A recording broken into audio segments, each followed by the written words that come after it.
الذي جعلنا من المتمسكين بولاية أمير المؤمنين اللهم إياك نعبد وإياك نستعين الصلاة والسلام بالتحية والإكرام على أشرف الأنبياء والمرسلين مولانا الطيبين الطاهرين المعصومين ثم الصلاة والسلام على الصديقة المباركة الرازية المرزية عالمة غير معلمة محافظة النبوة وناشرة الولاية بنت القلم والنون وسر بين الكاف والنون ودليل إرادة كن فيكون وكتاب المكنون آية الله العظمى وزوجة آية الله الكبرى أم الكتاب أم القرآن أم الأنوار أم الأئمة أم المعصومين أم العلوم أم الهدى أم الحسن أم الحسين أم المحسن وأم أبيها السيدة فاطمة الزهراء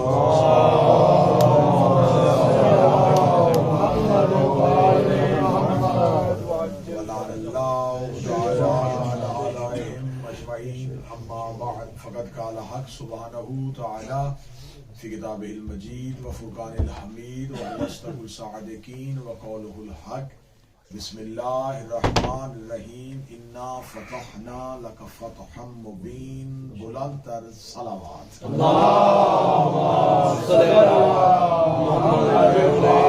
محمد دعائے خداوند متعال سے کہ اس پاک معظمہ شہزادی کی عزت کے صدقے سے اہل خانہ اور حاضرین مجلس کی توفیقات میں اضافہ جملہ حاجات جو ہمارے حق میں بہتر ہیں بنت رسول کے حق کا واسطہ و قبول و منظور ہمارے آج کے اس عرصے سے ہمارے آقا و مولا کو ہم پہ راضی فرمائے ہمارا شمار مولا علی کے پیروکاروں میں مولا امام حسین کے عزاداروں میں اور جناب سیدہ کے طرفداروں میں فرمائے دعاؤں کی قبولیت کے لیے بآواز بلند صلوات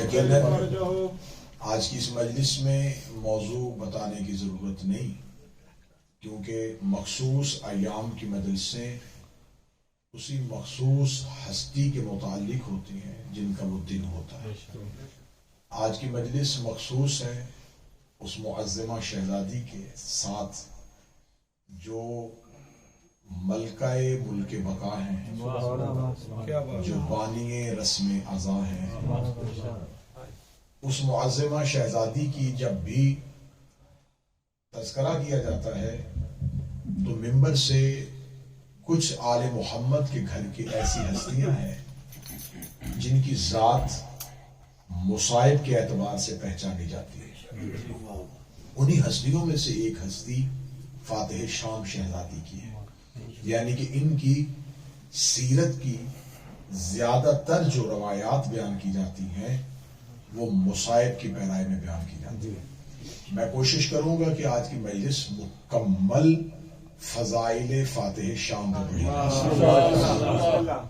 جس میں مجھے کسی بھی اور چیز کا سہارا نہ لینا پڑے اور مسلسل مجلس اسی شہزادی کی فضیلت پہ پڑھی جائے اس معظمہ کی فضیلت کی انتہا یہی ہے کہ یہ علی کے گھر ہو کے بھی عالمہ غیر معلمہ یقیناً یہ لفظ وصول نہ ہو سکا تو میں پھر دوبارہ دیتا ہوں ان پڑھوں کے گھر میں کوئی یہ کہے کہ میں کسی سے نہیں پڑھا تو یہ بات سمجھ میں آتی ہے لیکن اگر پڑھے لکھوں کے گھر میں کوئی کہے کہ میں نے کسی سے کچھ نہیں سیکھا تو یہ بات عقل قبول نہیں کرتی یہ شہزادی رسالت اور امامت کے گھر ہے اور پھر لقب غیر معلم ہے، یعنی کہ صاحب منبر سلونی کی بیٹی ہوگی، خالق نہج البلاغہ کی بیٹی ہوگی، جو یہ کہے کہ مجھے سیکھنے کے لیے کسی کے آگے زانو ادب تہ نہ کرنا پڑا، جس کو علم توحید نے گھٹی میں دے کے بھیجا، اسے فاتح شان کہا جاتا ہے۔ یہ وہ معظمہ شہزادی ہے جس کی سیرت کو یقیناً ایک ماں، ایک بیٹی اور ایک بہن کے کردار میں تو ضرور دیکھا جاتا ہے، لیکن میں آج کی مجلس میں آپ کو ان روایتی انداز کے ساتھ نہیں کہ یہ بہن کیسی تھی، یہ بیٹی کیسی تھی، یہ ماں کیسی تھی، میں بی بی کا عرفان پڑھنا چاہوں گا کہ بیٹی بھی بے مثال، بہن بھی باکمال، لیکن اس شہزادی کا اصل تعارف یہ ہے، یہ 5 اماموں کی مشیرہ ہے۔ مولا امیر المومنین کو مشورہ دیتی ہے، امام حسن ان کے مشورے پہ چلتے ہیں، حسین کی تو شریکت الحسین، مولا سجاد ان کی پیروی میں چلتے ہیں، سرکار باقر ان کے حکم کے بغیر قدم نہیں اٹھاتے، 3 امام مشورہ کرتے تھے، 2 امام اطاعت کرتے تھے۔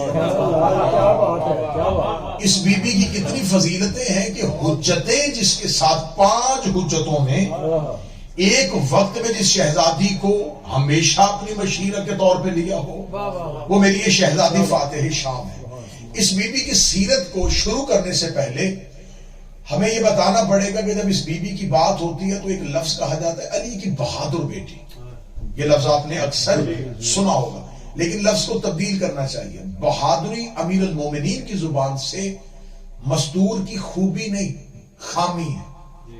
علی فرماتے ہیں کہ بہادری مردانگی کا زیور ہے، علی فرماتے ہیں کہ عورت بہادر ہو تو یہ عورت کی خوبی نہیں ہے، یہ عورت کی خامی ہے، کیونکہ عورت باحیا اچھی ہوتی ہے۔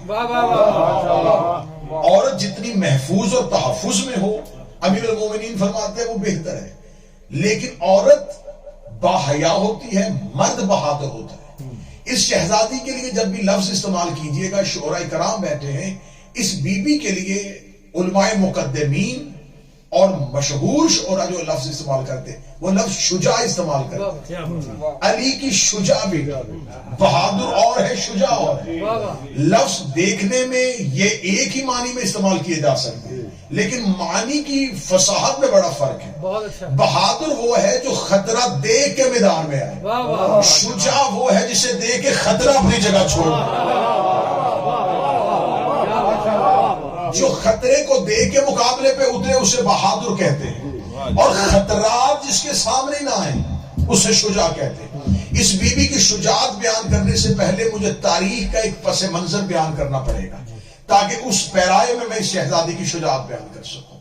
فتح مکہ ہے، رسالت مآب مدینہ سے مکہ پہنچ چکے ہیں۔ جب رسالت مآب مکہ پہنچے تو تاریخ انسانیت نے ہمیں وہ منظر دکھایا کہ یہ وہی شہر تھا جہاں سے نبی کو پتھر مار کے نکالا گیا تھا، اذیتیں دی گئی تھی، رسول کا مذاق اڑایا گیا تھا۔ اسی شہر میں وہی نبی ایک پورا لشکر لے کے ایک جہاد، تمہید آپ نے ضرور سننی ہے تاکہ نتیجہ آپ کو بہتر محسوس ہوگی۔ رسالت مآب اسی شہر میں جہاں سے عالم غربت میں نکلے تھے، وہاں ایک لشکر لے کے آ رہے ہیں، جاہو جلال کے ساتھ آ رہے ہیں، پیچھے ایک پورا روب چل رہا ہے۔ لیکن تاریخ نے کہا یہ پہلا فاتح تھا جس نے شہر فتح کیا، لیکن خون نہیں بہایا، دیوار نہیں کرائی، کسی کا نقصان نہیں کیا، کسی کے گھر کی درخت کا ایک پتا بھی نہیں ٹوٹا، اور پورا شہر فتح ہو گیا، گردنیں جھک گئی۔ جتنے بھی سلاطین گزرے ہیں، جتنے بادشاہ گزرے ہیں، انہوں نے کہا یہ واحد فاتح تھا جس کو فتح کرنے کے لیے خون نہیں بہانا پڑا۔ اس نے اپنے کردار کی وجہ سے گردنیں جھکائیں، سفید علم اس کے ہاتھ میں تھا، یہ مکہ میں اس روب سے داخل ہو رہا تھا کہ لوگ اسے خود بخود رستہ دے رہے تھے۔ پھر آخر جب اسے اس کے منصب پہ بٹھا دیا گیا، یہ اپنے منصب اور مسند میں بیٹھا تھا، یہ اس کے سامنے مکہ کے ان افراد کو پیش کیا گیا جنہوں نے اس کے بارے میں توہین آمیز اشعار لکھے تھے، پتھر مارے تھے،